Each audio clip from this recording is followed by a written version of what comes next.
शाम की तरह आज भी चारों ओर घंटे की आवाज गूंज रही थी। 7 बजने वाले हैं, अपने अपने घरों की तरफ बढ़ते रहें। 7 बजने वाले हैं, अपने अपने घरों की तरफ बढ़ते रहें। हेलो जी राणा साहब। बोला 7 बजने वाले हैं, सब लोग घर गए या नहीं? जी राणा साहब, लगभग सब चले ही गए। लगभग? तू जानता है ना 7 बजे के बाद क्या होता है? फौरन घर भेज सबको। जी आप चिंता मत कीजिए, 7 बजने से पहले मैं सभी को घर भेज दूंगा। ठीक है, तू भी जल्द घर चले जा। जी राणा साहब, कल मिलते हैं। देव। हाँ पापा। 7 बजने वाले हैं, जाओ जाके सारे खिड़की दरवाजे बंद कर दो। हाँ पापा। 7 बजने वाला है, अपने अपने घरों की तरफ बढ़ते रहो।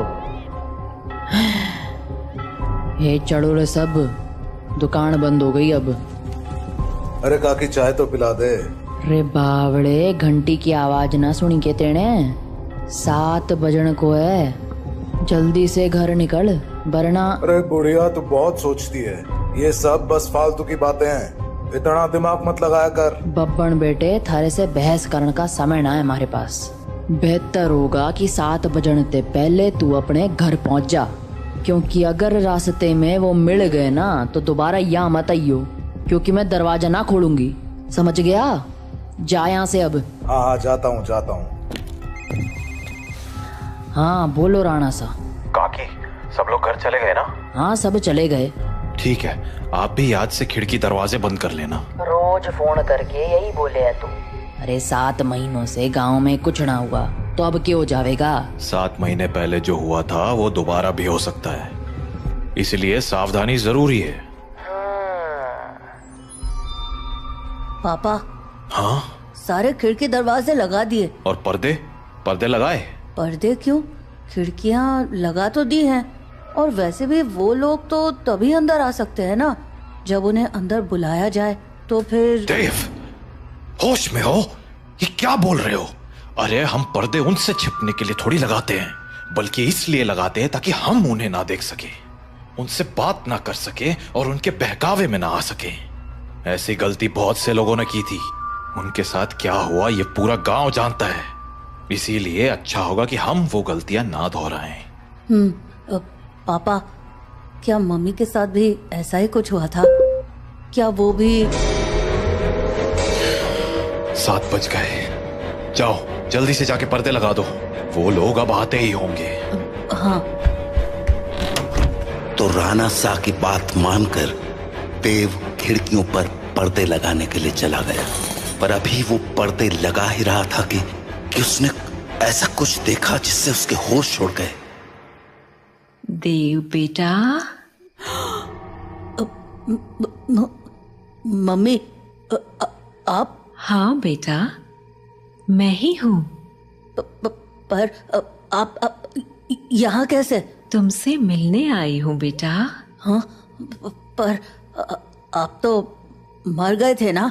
नहीं तो, देखो मुझे, मैं तो जिंदा हूँ। लेकिन पापा ने तो बोला आप मर चुके हो। फिर? तुम्हारे पापा झूठ बोल रहे हैं बेटा। मतलब आप मरे नहीं हो? नहीं, मैं तो बस रास्ता भटक गई थी, आज बहुत मुश्किल से तुम्हारे पास आ पाई हूँ, बस तुमसे मिलने। हाँ?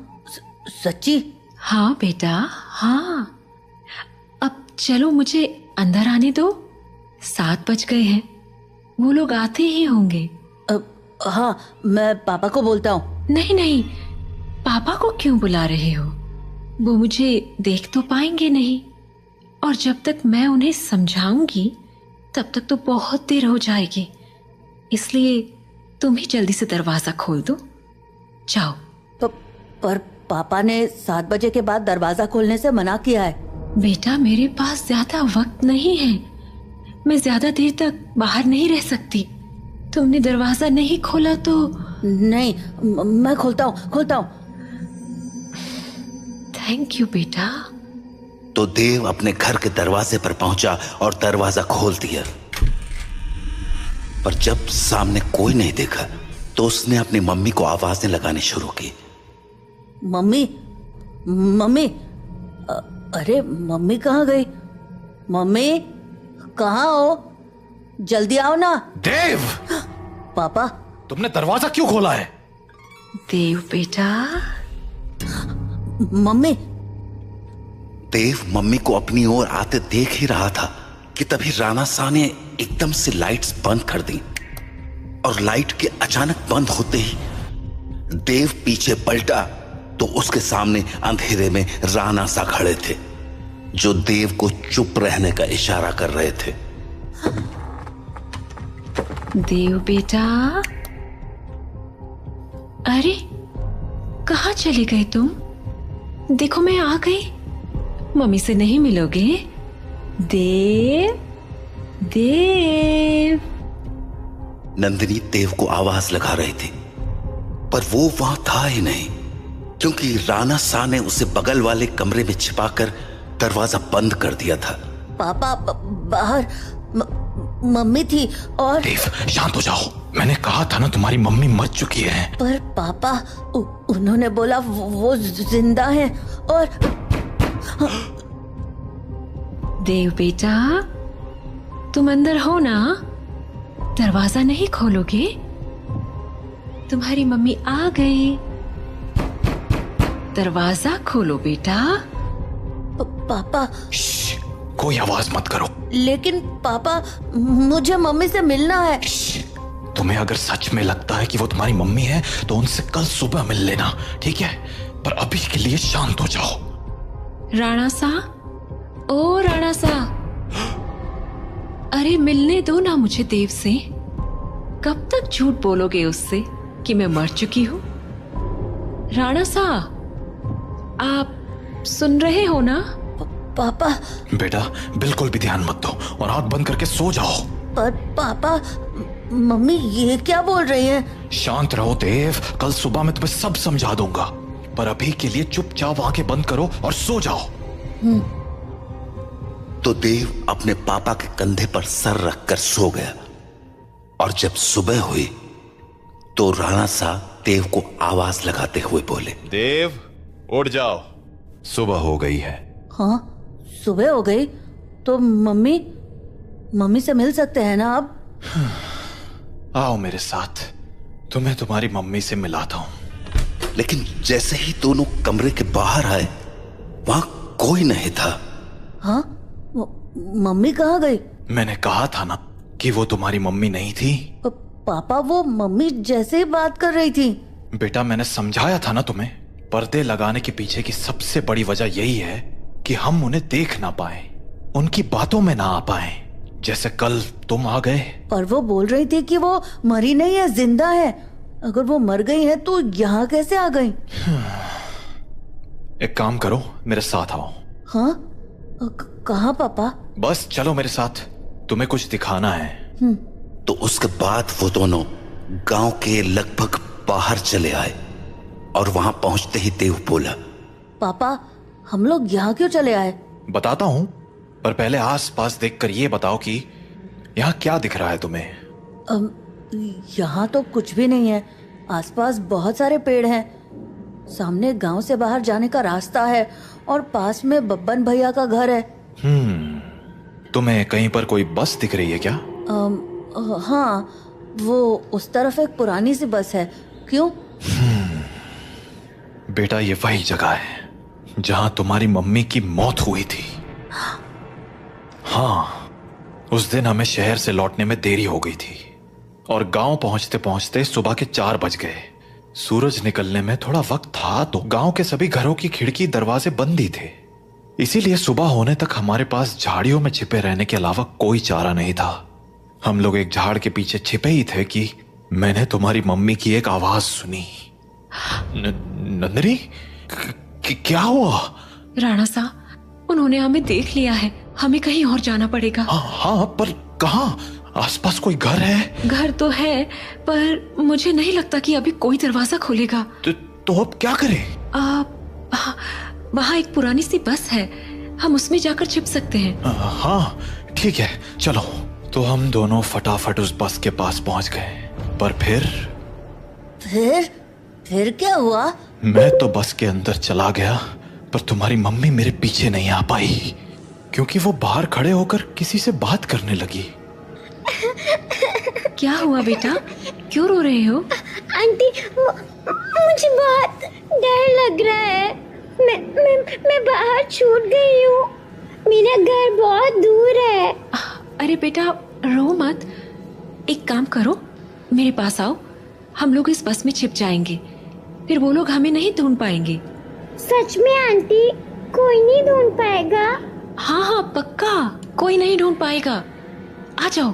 थैंक यू आंटी, पर मैंने तो आपको ढूंढ लिया। हाँ?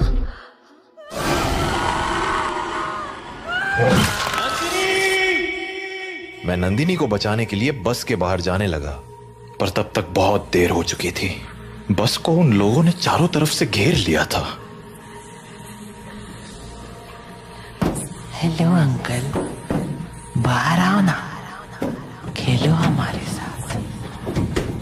और शायद मुझे देखकर हंसे जा रहे थे। हेलो अंकल, बाहर आओ ना, खेलो हमारे साथ। उन आवाजों को सुन मैं इतना घबरा गया कि अपनी जगह से हिल भी ना पाया। पर थोड़ी ही देर बाद वो आवाजें आनी बंद हो गईं और गांव के लोगों की आवाज सुनाई देने लगी। मैं समझ गया था कि सुबह हो चुकी थी, तो मैं बस के बाहर निकलकर तुम्हारी मम्मी को आवाज लगाने लगा।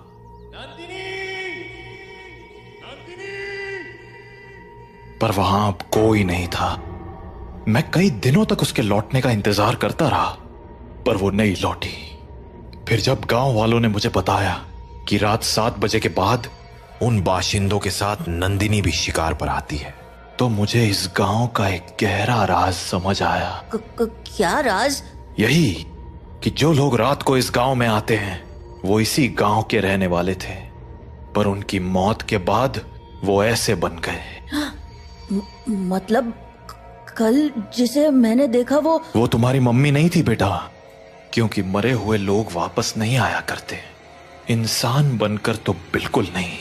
अपने पापा से बात करने के बाद देव के मन में बहुत सारी बातें चल रही थी और वो उन्हीं ख्यालों में खोया हुआ काकी की दुकान में बैठा हुआ था कि तभी हर तरफ से घंटे की आवाजें आना शुरू हो गईं। 7 बजने वाला है, अपने अपने घरों की तरफ बढ़ते रहो। चलो चलो, घंटा बज गया, निकलो अपने अपने घरों को। अरे बुढ़िया, तू फिर शुरू हो गई। बोला था ना ये सब फालतू की बातें। अरे बावड़े, दिमाग फिर गया है क्या तारा? जानता है ना, 7 बजे के बाद बाहर के ओवे है, कच्चा चबा जावेंगे वो बाशिंदे। अच्छा, और तुझे कैसे पता कि वो कच्चा चबा जावेंगे?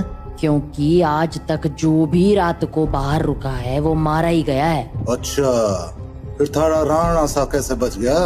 हाँ, वो भी तो फंसा था ना रात को अपनी लुगाई के साथ। मैंने बोला ना, थारी फालतू बातें सुनने के लिए हमारे पास टेम ना है। जा निकल अब यहाँ से। हाँ जाता हूँ। इतना कहकर बब्बन वहां से चला गया, पर बब्बन की बात ने देव का ध्यान जरूर खींच लिया था। तो वो भी अब ये सोचने लगा था कि उस रात उसकी मम्मी तो मर गई, पर पापा कैसे बच गए। वो ये सब बातें सोच ही रहा था कि तभी काकी बोली, अरे छोरे, हाँ? बात ना सुनी क्या तूने हमारी? बोला ना घर निकल। जी काकी। तो देव हड़बड़ाता हुआ काकी की दुकान से बाहर निकल आया। वो घर के लिए निकलने ही वाला था कि उसके मन में एक और ख्याल आया और वो सीधा बब्बन के पीछे चल पड़ा। बब्बन भैया! हाँ? क्या हो गया छोरे, कहाँ भागा चला रहा है? वो मुझे ना आपसे एक बात पूछनी है। पूछ। वो अरे जल्दी बोल, पता है ना 7 बजने को है। तू घर नहीं पहुंचा तो थारा बाप सर पीट लेगा। वो आप वहाँ काकी को बोल रहे थे ना कि एक रात मेरे पापा और मम्मी बाहर रह गए थे और मम्मी को तो उन लोगों ने मार दिया था, पर पापा किसी तरह बच गए। तुम्हारे पास मारी ही बात दोहराने आया है के? जल्दी पूछना के पूछने तने। नहीं, मैं ये बोल रहा था कि आपका भी घर उसी टूटी फूटी बस के पास है ना? हाँ तो आपने कुछ देखा था क्या? कमाल है, बाप अंधा कानून और बेटा सरलॉक। हाँ देखा था, सब देखा था कैसे उन बाशिंदों ने थारी माँ को नोच खाया था। खाना तो वो थारे बाप को भी चाहते थे, और थारा बाप साला बस में छिपा बैठा था, और वो लोग न जाने क्यों अंदर ना जा पा रहे थे। वो सारे लोग सूरज निकलने तक बस को घेरे खड़े थे। कोई बस को पीट रहा था तो कोई चीख रहा था, पर अंदर कोई ना जा पा रहा था। पर वो लोग घुस क्यों नहीं पा रहे थे? क्योंकि 7 बज गए, बातचीत का टाइम खत्म। अब चल हमारे साथ। नहीं, मैं घर जाता हूँ। रे बावले, अब घर जाने का मौका खत्म हो गया। आधे रास्ते में ही कोई ना कोई नोच खावेगा तुझे। चल अब हमारे साथ। तो बब्बन देव को लेकर अपने घर चला गया। वहीं राणा सा अपने घर में परेशान हुए जा रहे थे। ये देव कहाँ रह गया? अब तक घर क्यों नहीं आया? काकी को पूछता हूँ। हेलो काकी। हाँ राणा सा, मारे को लग ही रहा था कि थारा फोन आवेगा। सब लोग जा चुके हैं और दरवाजे खिड़कियां भी लगा ली हैं मैंने, इसलिए चिंता मत। काकी देव है क्या वहाँ? हाँ देव, वो तो कब का निकल गया यहाँ से। देव घर नहीं लौटा है क्या? तुम एक काम करो सा, बाकी लोगों को फोन करके पूछ ले, क्या पता देव किसी के यहाँ रुक गया हो। ठीक है। जहाँ राणा सा देव को हर जगह ढूंढे जा रहे थे, वहीं देव बब्बन के साथ उसके घर चला आया था। तो अभी वो दोनों साथ में बैठे ही थे कि देव को बाहर से एक जानी पहचानी आवाज सुनाई पड़ी।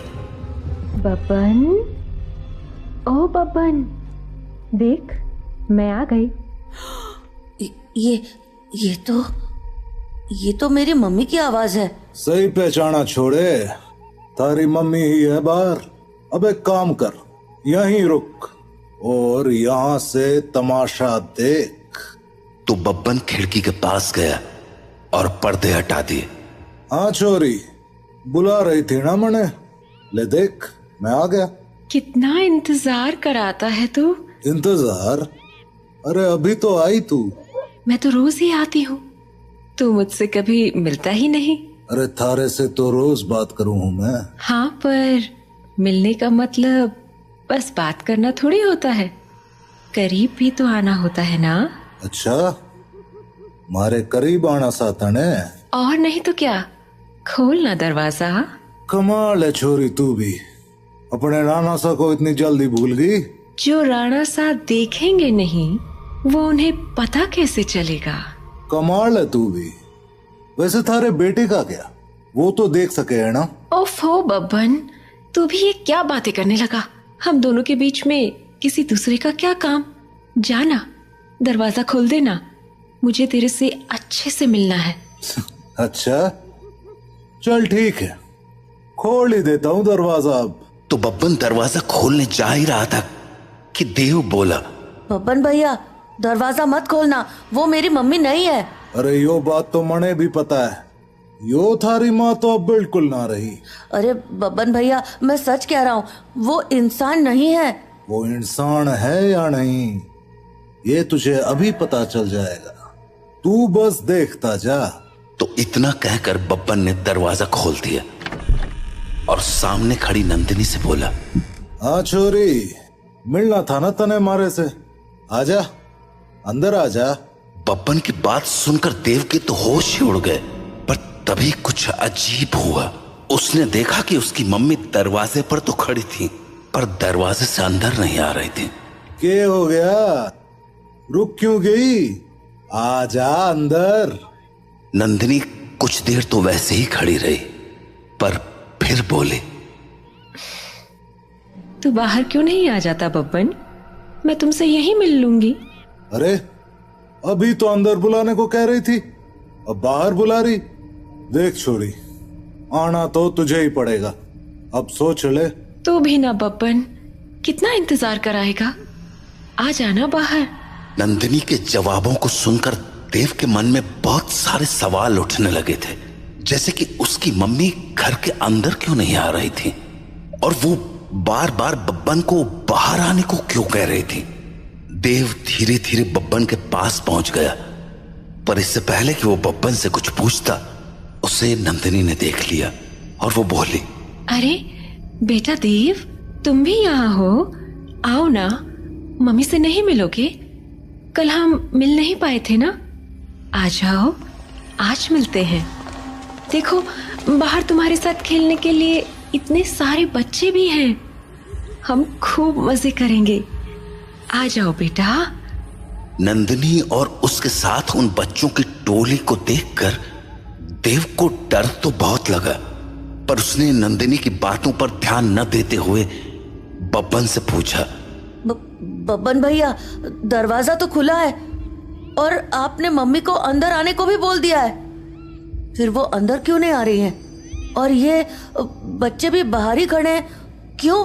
समझदार लगे तू, सही सवाल पूछना जाने। हाँ, मतलब यो कि जिस रात मैंने थारी माँ को मरते हुए देखा, उस रात मैं भी यही सोच रहा था कि आखिर इन बाशिंदों ने थारे बाप को क्यों नहीं मारा, वो बस के अंदर क्यों ना गए। तो अगली सुबह मैं बस के अंदर गया, ये देखने कि आखिर वहां ऐसा था क्या जिसने उन बाशिंदों को रोक दिया था।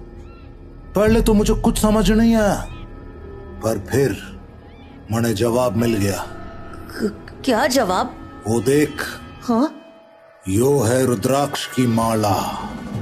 यही वो चीज थी जिसने थारे बाप की जान बचाई थी। बस के अंदर यही लटकी हुई थी। मुझे इसके पीछे की वजह तो ना मालूम है, पर इतना जरूर पता है कि इस रुद्राक्ष की माला को दरवाजे पे टांग दो तो ये साले चाकर भी घर के अंदर नहीं घुस पाएंगे। सच में? और नहीं तो के। तो आपको पक्का पता है कि ये इसी रुद्राक्ष के कारण अंदर नहीं आते हैं? रुद्राक्ष उतार के दिखाऊं? देखेगा क्या होता है? हाँ? नहीं नहीं नहीं। छोरे, यो कोई पहली बार नहीं कराया मैंने। सारी जांच करने के बाद ही अपने दरवाजे पे टांगा है इस रुद्राक्ष को, समझ गया? ये ले, थारे बाप ने फोन मिला दिया। हेलो, हाँ राणा सा, हाँ हाँ, चिंता ना करो, थारा छोरा हमारे पास ही है और पूरी तरह सुरक्षित है। चलो, शुभ रात्रि।